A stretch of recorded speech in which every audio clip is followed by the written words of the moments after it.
রাধে রাধে ভক্তবৃন্দ, রাধে রাধে। তো আমরা আজকে যাচ্ছি মায়াপুর। একটা দুর্ধর্ষ দিন আমরা আজকে চুজ করেছি। আজকে রবিবার, আজকে আমরা ঠিক করলাম গৌরাঙ্গ পুকুর আমি দুজনে মিলে যাব মায়াপুর। এই মায়াপুরে এখন আমরা দাঁড়িয়ে আছি কর্জেন গেটের সামনে। এখান থেকে আমাদের আরও কিছু মানুষজন আসছেন, তাদেরকে আমরা সঙ্গে নেব, নিয়ে আমরা এখান থেকে বেরিয়ে যাব মায়াপুর। তো চলুন আমাদের সঙ্গে আপনারা থাকুন, দেখতে থাকুন। আর গৌরাঙ্গবাবু কিছু বলবে না, বছরের শেষ দিন, সেই জন্যই প্রায় আমরা ভাবলাম রবিবারটাই ঠিক হবে, ঠান্ডাটাও কম আছে। সামনের বছরে জানুয়ারি মাসে গিয়েছিলাম, আগের মাসে, তাই এবারে যখন রবিবারটা দিন চুজ করেছি সেই জন্যই। আর ওয়েদারটাও ভালো আছে, যাই একটু ভগবানের দর্শন করে আসি। জয় শ্রী রাধে, হরে কৃষ্ণ। রাধে রাধে। চলুন ভক্তবৃন্দ দেখতে থাকুন। আর এই যে আমাদের বর্ধমানের কর্জেন গেট বিজয় তরণ, যেটার সামনে আমরা দাঁড়িয়ে আছি।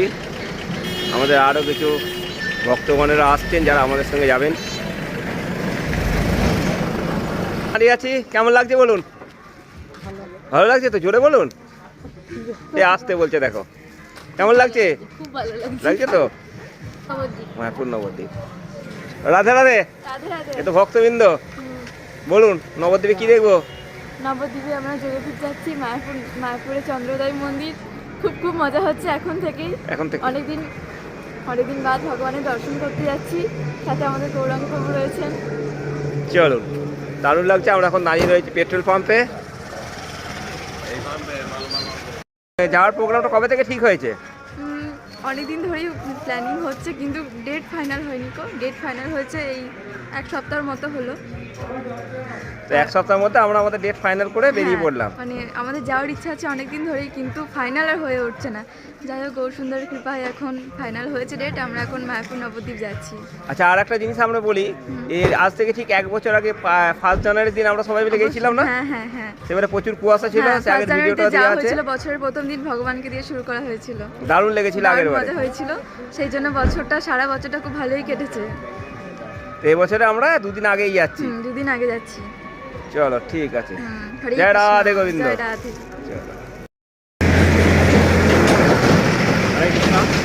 আমরা আজকে নবদ্বীপ মায়াপুর দর্শন করতে এসেছি, এনারা সব এসেছে।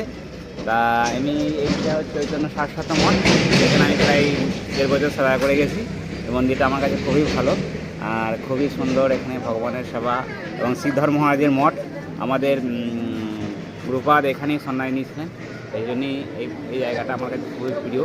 এখানে জলের মন্দির আছে, আরও সব দর্শন করতে হবে। চলুন দেখা যাক।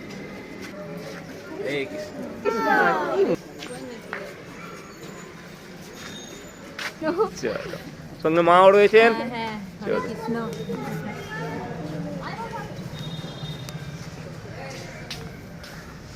আমাদের সঙ্গে রয়েছে আমাদের সুতাপা। 1 বছর পর আমাদের দেখা। 1 বছর ধরে ও অন্য জায়গায় ছিল, ও বাড়ি চলে গেছে। আমাদের সঙ্গে এখানে পড়াশোনা করেছিল, মানে আমাদের মঠে তখন আসছে, এখন আর আসে না। তো চলো, আজকে আমি খুব খুশি সুতাপাকে পেয়ে। Be happy. খুব খুশি।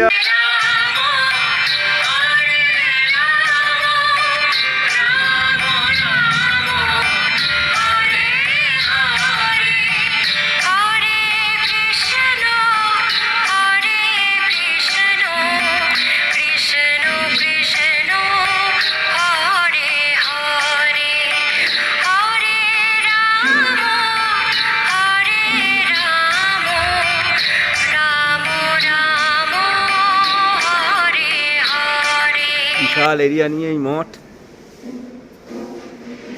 আমাদের গৌরাঙ্গ পুকুর প্রথম জীবনটা এখানেই কেটেছে। ভগবানের সেবা কিভাবে করতে হয় এখান থেকেই শিখে গেছেন গৌরাঙ্গ প্রভু আমাদের।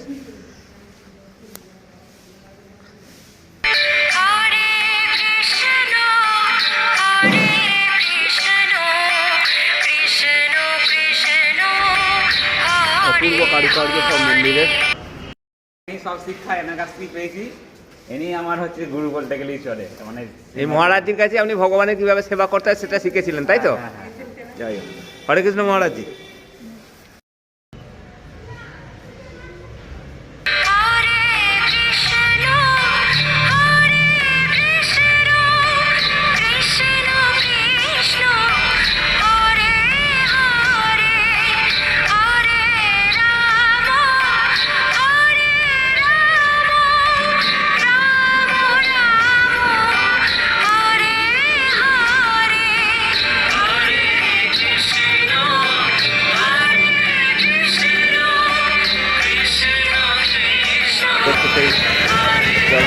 চলুন ব্যাক ক্যামেরায় দেখাই আপনাদেরকে কিরকম দেখতে। এর ভিতরে খুব সুন্দর একটা জল মন্দির রয়েছে। এই হচ্ছে সেই জল মন্দিরের প্রবেশ করার গেট। এই গেটের ভেতর দিয়ে আমরা প্রবেশ করব।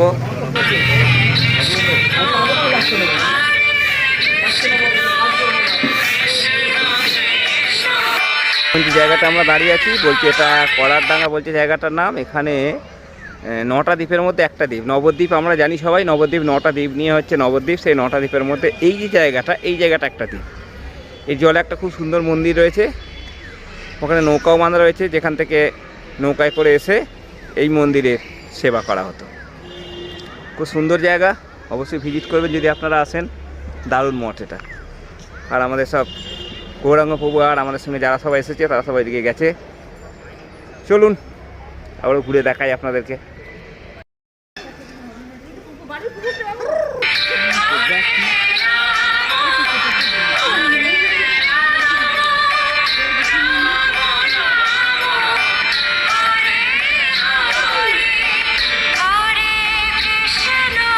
বিশাল এক মন্দির এখানে রয়েছে।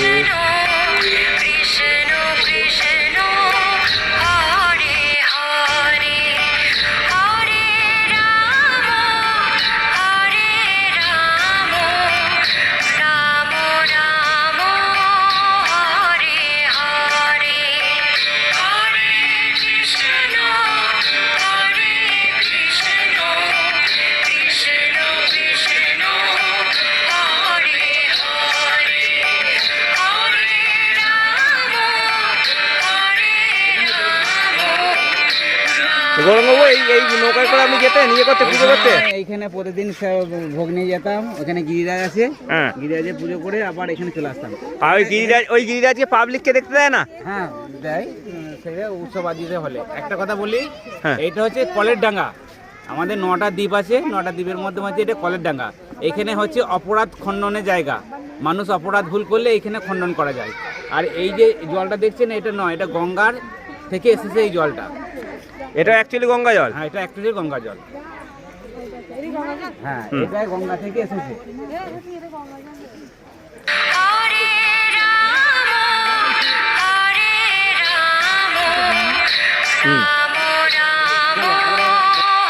প্রায় 1-1.5 খরগোশ এখন অন্য জায়গায় রাখা হয়েছে। এই ঘরটা তৈরি হচ্ছে।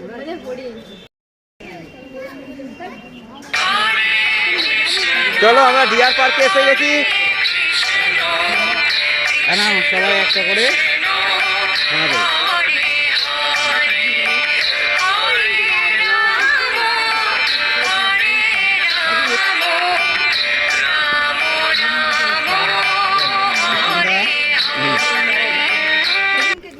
যে মঠটা আপনাদেরকে আমরা ঘুরিয়ে দেখাচ্ছি সেটা হচ্ছে শ্রী চৈতন্য শাশ্বত মঠ। এই মঠের মধ্যে দেখলেন একটি জল মন্দির রয়েছে এবং এখানে অনেক হরিণ এবং অনেক খরগোশও রয়েছে। যে জলাশয়ের মধ্যে মন্দিরটি রয়েছে এই জলাশয়টিকে গোবিন্দকুণ্ড বলছে। আর এখানে সবচেয়ে বড় জিনিস হচ্ছে শ্রী শ্রী ভক্তি বেদান্ত সরস্বতী ঠাকুর গোস্বামী শ্রী প্রভুপাদ এখান থেকে সন্ন্যাস গ্রহণ করেছিলেন। যদি আপনারা নবদ্বীপ কখনো আসেন এই মন্দিরটা অবশ্যই আপনারা ভিজিট করবেন। গৌড়ীয় মঠ, এই মঠটার সম্বন্ধে আমরা গৌরাঙ্গ প্রভুর কাছে হালকা করে শুনে নেব। বলুন গৌরাঙ্গ প্রভু কি এটা? এই মঠটা কেশব মহারাজ বলে একজন আমাদের প্রভুপাদের গণ ছিল। প্রভুপাদের গণ তারা সেই শিষ্য এই মঠটাকে তৈরি করেছে। হ্যাঁ, এখানে প্রায় নাই করে 200-250 ভক্ত থাকে। হ্যাঁ, সন্ন্যাসী ব্রহ্মচারী সব মিলে 200-250 থাকে। এই মঠটা বিশালই বড়। এই মঠের সেবা পূজা খুব সুন্দর হয়। চলো, হরে কৃষ্ণ।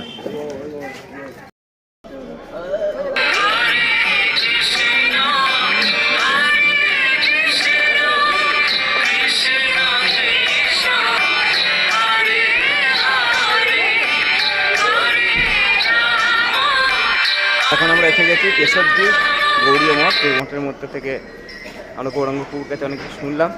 সেই জায়গাটা এটা। চলুন ভেতরে দেখি, অনেক কিছু আছে, ঘুরে বেরিয়ে একটু দেখে নিই। চলুন। এখন যে দৃশ্যটা আপনাদের সামনে আমি তুলে ধরেছি এটা হচ্ছে যে যখন গিরি গোবর্ধন পুজো করা হয়েছিল, মানে ইন্দ্রদেবের পুজো বন্ধ করে গিরি গোবর্ধনের পুজো ভগবান শ্রীকৃষ্ণ করতে বলেছিলেন, সেই দৃশ্য এখানে তুলে ধরা হয়েছে। দেখতে পাচ্ছেন গোপিনীরা গরুর গাড়ি করে এসেছিলেন মানে আমাদের গোবর্ধনের পুজো করতে। আর এই সেই গোবর্ধন পর্বত। চলুন আপনাদেরকে ব্যাক ক্যামেরায় দেখাই কীরকম করেছে। চলুন।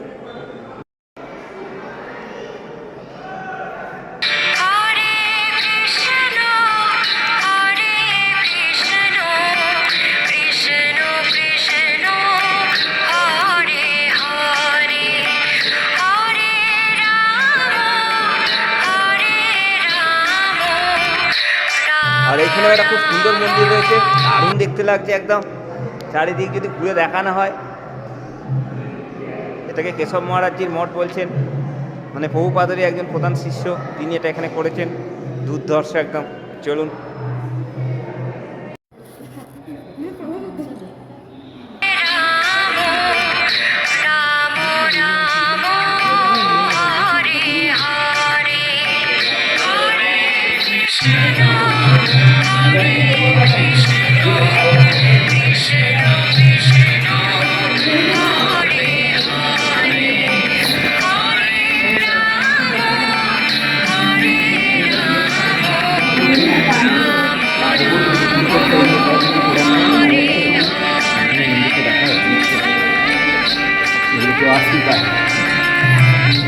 আমাদের রাধা দামোদর।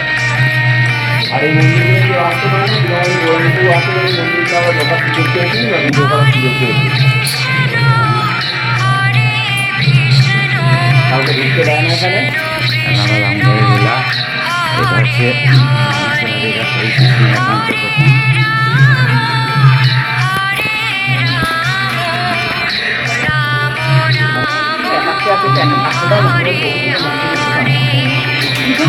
কৃষ্ণের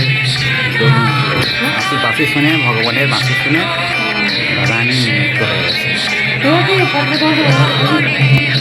আমার ভিডিও শেয়ার হয়েছিল। এখানে কৃষ্ণ লীলা। এটা রাধারানী গৃহে কাঁদছে কৃষ্ণের জন্য। হচ্ছে ভগবানের লীলা। দেখেন আমাকে এখানে। এখন আপনারা যে জায়গাটা দর্শন করছেন, এই জায়গাটা হচ্ছে ভগবান শ্রীকৃষ্ণ যে রাসলীলা করতে মানে ঝুলন যাত্রা করেছিলেন, সেই ঝুলন যাত্রার দৃশ্য এখানে কিন্তু এটা তুলে ধরেছে। এই যে গোটা মন্দির চত্বরটা আপনারা দেখছেন, এই মন্দিরে নবদ্বীপ আপনারা অনেকেই আসেন, বা ইস্কনের মন্দির ছাড়া আপনারা তা আপনি জানেন না। তার জন্য এই যে মন্দিরটাকে কিন্তু অনেকে কিন্তু দেখতে আসেন। এই যে জায়গাটা আপনারা দেখছেন, এটা দুর্ধর্ষ জায়গা, অবশ্যই আসবেন। কেশব মহারাজজির মঠ বলবেন, তাহলেই হবে। চলুন।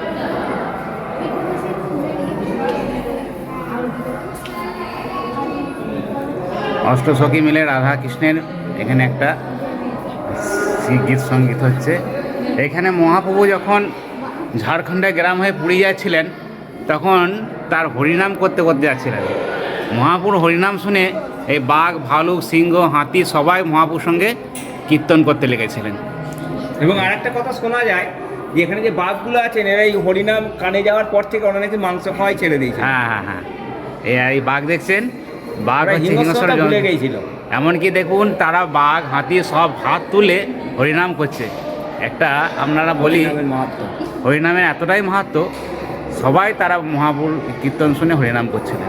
হাতিগুলোকে দেখুন কত সুন্দর মহাপুর সঙ্গে কীর্তন করছে তারা। আমরা শাস্ত্রে পড়েছি, সেটা যে পক্ষ দেখতে পাচ্ছি। ময়ূর থেকে আর থেকে এখানে আমাদের রাধা আবির্ভাবের শ্রীকৃষ্ণ, এখান থেকে দেখি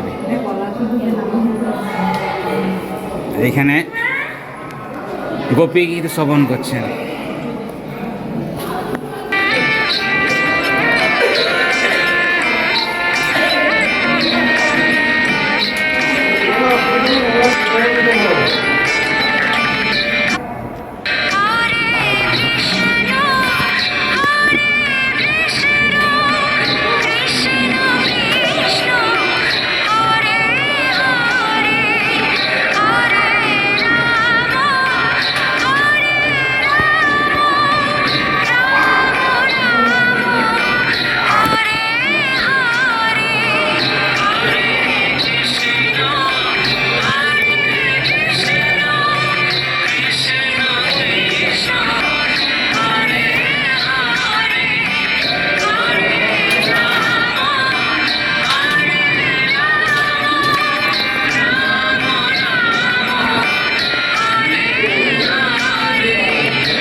এই গোবর্ধন পর্বত, এই গোবর্ধনের পর্বতে নন্দ বাবা, কৃষ্ণ সব যাচ্ছে বৃন্দাবন গমন পুখে, তারা এইসব দৃশ্যগুলো দেখতে যাচ্ছে বৃন্দাবন যাওয়ার মুখে।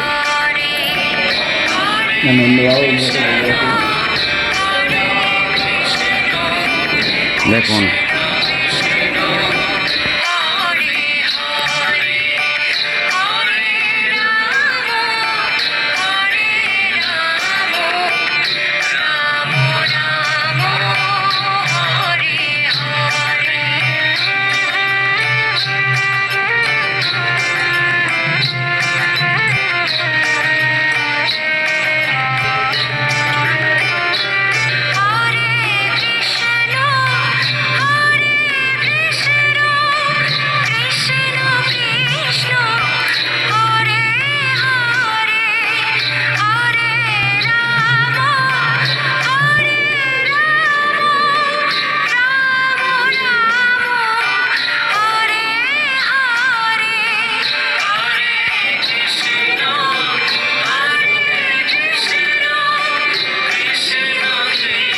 মহাপুর ৫০০ গ্রাম।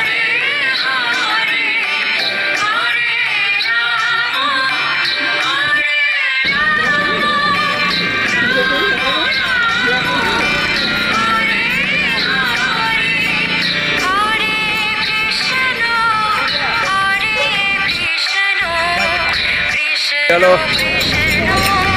এখন আমরা এসে গেছি মহাপ্রভুর মাসির বাড়ি। চলুন সেই জায়গায় আমরা এখন দাঁড়িয়ে আছি। মহাপ্রভুর মাসির বাড়ি, আমরা ঢুকবো এখানে। এই গেট, সেই গেটের মধ্যে থেকে যাবো। এই যে বিরাট গেট করে। গরুবাবু, এটা আমরা কোথায় এসেছি?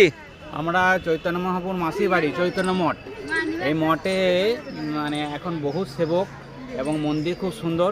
আর এইখানেই প্রভুপাদ প্রথম বিগ্রহ স্থাপন করেছিল। এই বিগ্রহকে দেখলে মনে হবে সাক্ষাৎ ভগবান দাঁড়িয়ে আছে। একবার চলুন বিগ্রহ দর্শন করব। এখানে রাধাকুণ্ড, শ্যামকুণ্ড, প্রভুপাদের সমাধি, গিরিগোবর্ধন, অনেক কিছু দেখার আছে। দেখা এটা গোশালা। এখানে গরুগুলো কিছু রয়েছে, বাকি গরু সব ওই আরো ঘরে রয়েছে। এখানে কিছু গরু এখানে রাখা আছে। আরো গরু আছে? হ্যাঁ, আরো প্রচুর গরু আছে।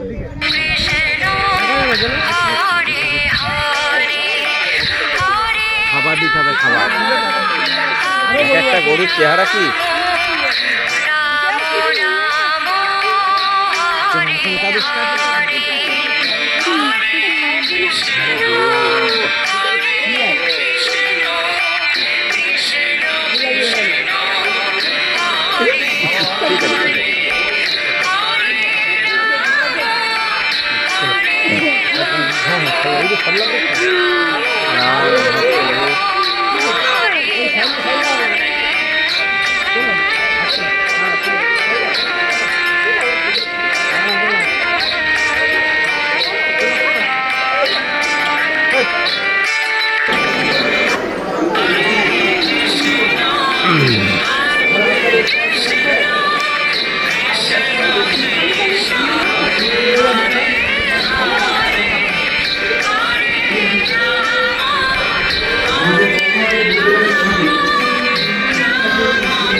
বলুন। ইনি হচ্ছে গৌরকৃষ্ণ দাস বাবাজি। ইনি বিশাল বড় মানে ভক্ত। ইনি আমাদের প্রভুপাদের গুরুদেব। হ্যাঁ, গৌরকৃষ্ণ দাস বাবা ইনি এতটাই বহুপাত মানে কি? সরস্বতী গোস্বামী ঠাকুরের বহুপাত বললে হবে না, সরস্বতী ঠাকুর ভক্তি সিদ্ধান্ত সরস্বতী ঠাকুর প্রভুপাদের গুরুদেব। কারণ বহুপাত মানে সবাই ইস্কনের বহুপাতকে মনে করবেন। না না, সেটা না। তা ইনি হরিভজন করতেন, সারাদিনে 3 লক্ষ হরিনাম করতেন। এনার এতটাই মাহাত্ম, সারাদিনে কোনো সেবা বলতে উনি গঙ্গার ধারে সেবা ভজন করতেন। তিনি ওই চাল কিছু 1 মুষ্টি চাল ভিজিয়ে রাখতেন গঙ্গার জলে। ওইটি একটু মানে একটু ইয়ে হতো, সাদা টাইপের হতো, ওইটাকে সেবা করে শুধু হরিনাম করতেন।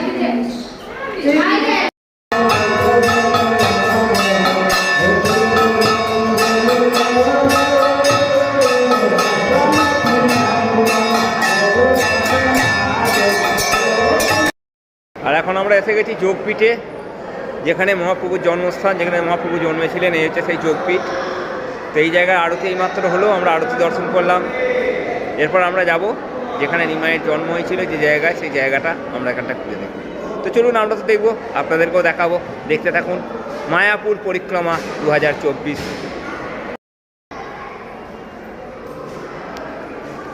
এই হচ্ছে যোগপীঠ, যেখানে নিমাইয়ের জন্ম হয়েছিল। আমাদের গৌরাঙ্গ মহাপ্রভু, সেই জায়গাটাই আমরা একটুখানি ভালো করে ঘুরে দেখছি। দুর্ধর্ষ মঠ, একদম দারুণ দেখতে লাগছে, প্রচুর মানুষ। আর এই হচ্ছে বিগ্রহ, কাছ থেকে ছবি তোলা নিষেধ বলে আমি একটু দূর থেকে আপনাদেরকে দেখালাম, সবাই দর্শন করে নিন এই বিগ্রহকে। আমরা ঠিক সময় এসেছি, এই সময় আরতি চলছিল, সেই আরতি দর্শন হয়ে গেল। যেখানে নিম গাছ এখনো পর্যন্ত রয়েছে, এই যে নিম গাছটা এখনো রয়েছে, দেখতে পাচ্ছেন আপনারা আমার পিছনে সেই নিম গাছ এখানে রয়েছে সচিমাতা ঘরের মধ্যে, সেই জায়গায় আমরা এখন এসেছি। তো চলুন দেখতে থাকুন আমাদের সঙ্গে। এই হচ্ছে সেই নিম গাছ, এই নিম গাছের তলায় নিমাই জন্মগ্রহণ করেছিলেন।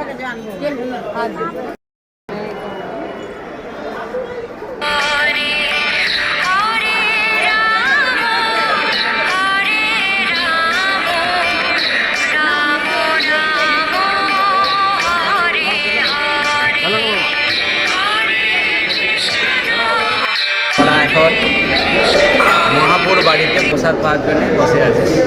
হ্যাঁ, আমাদের বহুদিনের ইচ্ছা যে মহাপুর বাড়িতে প্রসাদ পাবো।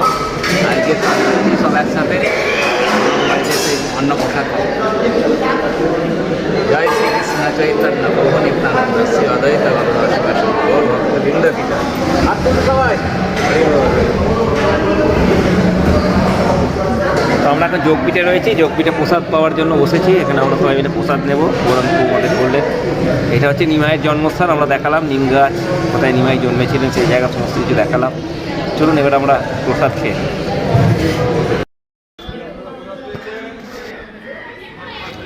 আর এইখানে দেখুন একটা ছোট্ট বাচ্চা, তিনি রাশিয়া থেকে এসছেন। ইনি কিন্তু আমাদের ধর্ম পালন করছেন, দেখুন। তাহলে এই ছিল আজকের ভিডিও। যদি ভালো লাগে অবশ্যই লাইক, কমেন্ট, শেয়ার করবেন, চ্যানেলটাকে সাবস্ক্রাইব করে দেবেন, পাশে থাকা বেলটি বাজিয়ে দেবেন, যাতে করে আমার দেওয়া ভিডিও সবার আগে আপনাদের ফোনে পৌঁছে যায়। সবাই বলুন রাধে রাধে।